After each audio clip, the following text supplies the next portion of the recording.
Boa noite, meu nome é Leonardo e eu vim aqui conversar com vocês por conta de algumas preocupações a partir de também já outras conversas que eu tive com colegas da educação básica. Eu trabalhei 20 anos na educação básica, né? Não, até mais, 30 anos, 29 anos, 28 anos na educação básica e essa situação atual que nos assusta, nos incomoda e nos questiona, né? Me faz pensar sobre essa atuação. E também pensando nas pressões que muitos de vocês devem estar sofrendo, nós também do ensino superior as sofremos, né? Em relação a poder ou ter que fazer, ter que continuar no seu fazer profissional, é, é, apesar, apesar do mundo estar um caos, né? É, então, assim, essa é a primeira questão que eu queria dividir com vocês, né? A dificuldade que é isso, né?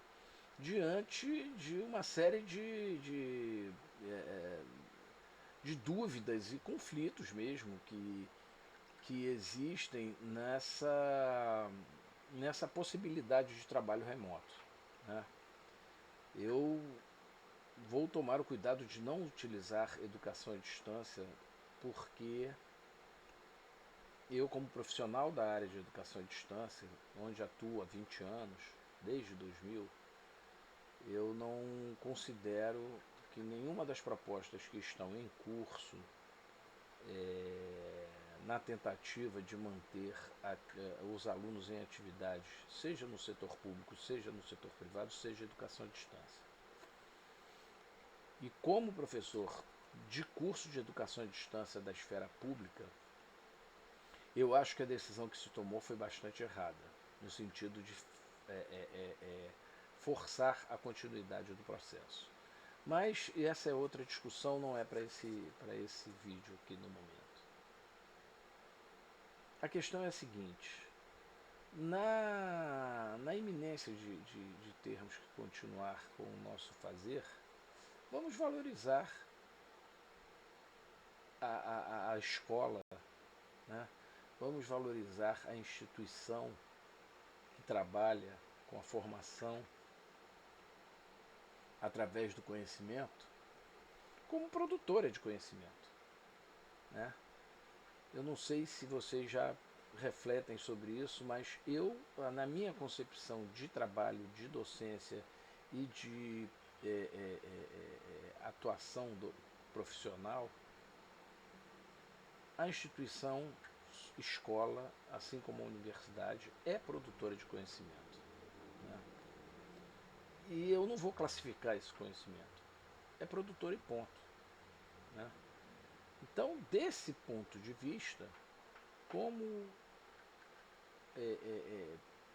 pensar a, o fenômeno social, né, o fenômeno mundial, que ora nos assusta e nos incomoda e nos questiona? Eu só vejo uma forma, que é transformá-lo em conteúdo. O conteúdo, o conteúdo das, das aulas que vocês queiram, ou das atividades, ou o conteúdo a ser discutido, né, e através do qual vai ser produzido conhecimento, é o vírus, que é um grande desconhecido. Só colocar essa perspectiva de aventura ao desconhecido, eu acho que já é um passo gigantesco na direção de trazer o interesse dos alunos para dentro do processo, né? Colocar em termos de aventura mesmo. Vamos viver uma aventura juntos, de discutir esse fenômeno de vários aspectos e produzir conhecimento sobre ele. E né, nós que estamos nesse confinamento, temos tempo, inclusive, de planejar algumas ações, embora nós estejamos com uma questão muito cruel para quem fala em planejamento, que é sem a noção do tempo findo. Quando vai terminar? Como termina essa história? E se vai terminar, como avaliar? Né? Então, isso para mim é uma grande questão. Eu acho que se é, as avaliações podem correr ao longo do processo, cada atividade, em grupo ou individual e tal, elas podem ir se acumulando e isto ser colocado abertamente para os alunos. Nós não temos uma proposta global, fechada. Nós vamos avaliando e quando voltarmos à normalidade, nós vamos fechar essa combinação com tudo que tivermos produzido.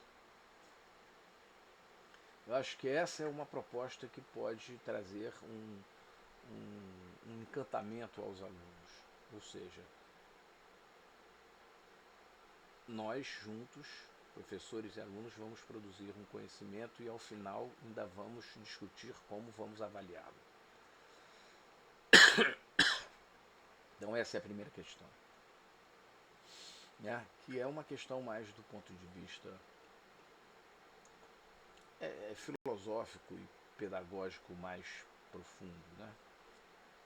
Vamos juntos, não sabemos o que temos, eu tenho uma experiência X, o outro colega de história tem a experiência Y, o outro colega de educação física tem a experiência Z, e vocês têm a experiência também de vida, e todos temos, e juntos a gente vai buscar entender um pouco desse fenômeno sob diversos prismas, sobre o prisma social, sobre o prisma médico, biológico, sobre o prisma matemático, sobre o prisma da linguagem, sobre o prisma da geografia, sobre o prisma da sociologia e até da filosofia que está interrogando a ciência e o próprio saber humano.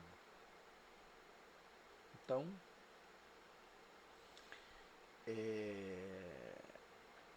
existem muitas perguntas. Eu tenho certeza que os alunos estão formulando muitas perguntas sobre essa situação. E eu acho que essas perguntas podem ser, inclusive, um excelente início de processo. Vamos fazer com que eles lancem perguntas sobre a situação mundial, a situação no Brasil, e deixar livremente e ir organizando o processo com os colegas a partir das dúvidas surgidas e sugerindo leituras e atividades em grupo que podem ser levantamentos de informações objetivas sobre o próprio vírus, a composição dele, como que ele foi detectado, né? Como que se chegou à conclusão que era um vírus e como que ele foi descoberto, e por que essa classificação, né? Porque ele tem uma classificação, coronavírus, Covid-19, e isso tudo tem um porquê e um para quê. E tudo isso deve ser objeto de problematização, né? Então, eu acho que começar a partir daí a colocá-los diante da mídia, dos questionamentos à própria mídia, por que o jornal de uma determinada mídia, né, de um determinado canal de TV, apresenta a notícia assim, o outro apresenta assado e o outro apresenta de uma terceira maneira, e por que todos esses apresentam de maneira também diferente de determinados sites da internet, por que determinadas questões que aparecem nesses sites não têm espaço nos jornais da grande mídia, da TV principalmente, né? São discussões mais restritas, né? Será que podemos com a ajuda dos alunos, também transformar um pouco essas informações todas em atividades para alunos mais jovens, lançando esse desafio para os alunos mais velhos. Será que não seria também uma oportunidade de ajudá-los a pensar, solicitando que eles façam um diário de bordo desse período de confinamento sobre vários aspectos? Enfim, então a história do próprio vírus e a história do vírus na história da medicina e da ciência, né? Quando é que foi descoberto o vírus? Né? Por que ele tem esse nome? Por que, e como se classificam os vírus? Qual foi o primeiro vírus a ser redescoberto? Por que o vírus na biologia não é considerado um ser vivo? Filosoficamente pensando, como que um ser não vivo, né, provoca tantos males em tantos seres vivos assim? Né? E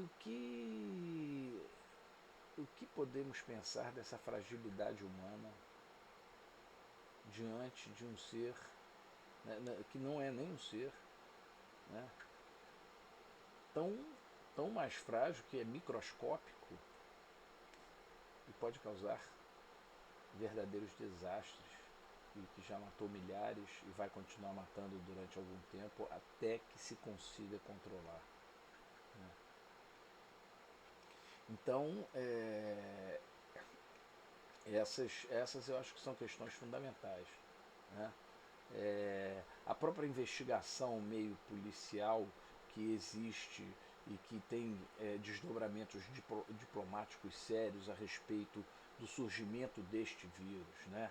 Porque os Estados Unidos afirmam que foram os chineses e os chineses afirmam que esse vírus surgiu em Maryland, nos Estados Unidos, num laboratório de Maryland e foi levado para a China por parte da delegação dos Jogos Militares, né, Jogos Olímpicos Militares, que aconteceu, sabe em que cidade e quando? Na cidade de Wuhan, em outubro de 2019. E parece que naquela época, dois ou três, não sei, enfim, tem toda uma especulação sobre soldados americanos infectados nessa época e que teriam disseminado naquela área, perto do hotel deles, esse vírus, e tanto é que o primeiro chinês morto foi um trabalhador daquela área. Mas enfim, isso tudo são especulações, isso tudo são investigações, isso tudo são questões para parar e pensar e investigar e ouvir as opiniões e provocar debates em relação a isso. Né? Acho que esse é o conteúdo. Né? Será que as questões climáticas e geográficas interferem na reprodução nos males que o vírus causa? É uma outra questão. Né?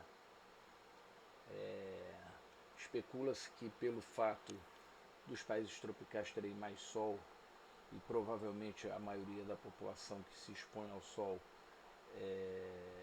tem mais produção de vitamina D. Será que isso é defesa suficiente para amenizar os efeitos desse vírus aqui no Brasil e em outros países tropicais? É uma questão que está em debate também no campo médico da biologia, enfim, né? Que envolve a geografia, que envolve outros aspectos também. Quer dizer, será que basta só ter sol, mesmo sendo mal alimentado, por exemplo? Então você tem uma questão social aí, quer dizer, os moradores do Morro do Alemão, que estão sem água há mais de 20 dias, né, pegam bastante sol. Às vezes sem querer pegá-lo, mas pegam pelas condições de moradia e de habitação. e de ter que transitar ao sol, enfim. E será que por essa produção a mais de vitamina D eles vão se contaminar menos, é, é, é, mesmo contando com a falta d'água para fazer a higiene correta e coisas. Então são várias questões que estão imbricadas, né, e que podem ser levantadas. E eu tenho certeza que a curiosidade dos alunos está enorme em relação a isso. Né? E eu acho que a primeira questão é a seguinte, assim, entenderem profundamente o porquê do confinamento. O que o vírus tem a ver com o confinamento.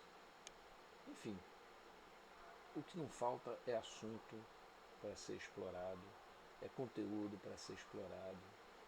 E com um pouco de organização coletiva, utilizando ferramentas simples para o trabalho coletivo, inclusive, né, como o Google Docs, que é uma ferramenta facílima de usar e que pode ser, ela produz uma interação coletiva e uma produção de trabalho coletivo que é muito interessante. E, enfim, tem várias possibilidades, tanto de conteúdos em si, como de aprendizados metodológicos a serem feitos. Né? Por exemplo, será que são todos os sites que produzem conteúdo que são confiáveis? Como separar sites confiáveis de não confiáveis e qual o impacto dessa situação isso pode causar na produção do conhecimento? Então, quando estivermos fazendo nossas pesquisas, vamos ter que usar critérios de confiabilidade das informações que pesquisamos. Né? Então, só esses 15 minutos de conversa já foram suficientes para a gente elencar uma série de questões. E eu tenho certeza absoluta que cada um de vocês, colegas, também tem uma série de questões a serem feitas e que, se juntarem, fizerem uma reunião